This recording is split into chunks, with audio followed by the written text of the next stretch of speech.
उसने अपनी मृत्यु के 1 वर्ष बाद फिर से जन्म लिया। लगभग 1925 में भारत के मथुरा में एक बेटे को जन्म देने के तुरंत बाद लुगड़ी नाम की एक महिला की मृत्यु हो गई।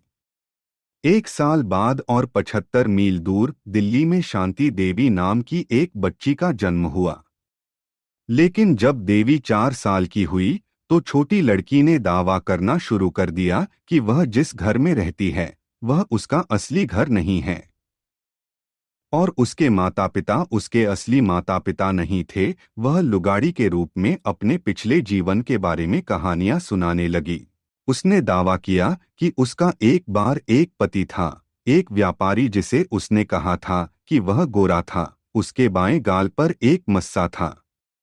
जैसे जैसे देवी की कहानियां और अधिक विस्तृत होती गईं, उसके परिवार ने उस व्यक्ति को खोजने का फैसला किया जिसके बारे में उसने दावा किया था कि वह कभी उसका पति था, और उन्होंने उसे ठीक उसी शहर में पाया जहां उसने कहा था कि वह उसके द्वारा वर्णित सभी विशेषताओं के साथ होगा। उनके बीच एक बैठक का आयोजन किया गया। इस दौरान पति ने देवी से लुगड़ी के बारे में पूछता। उसने जवाबों को बिल्कुल सही पाया और उसकी आंखों में आंसू आ गए क्योंकि मानो उसकी मृत पत्नी बोल रही थी।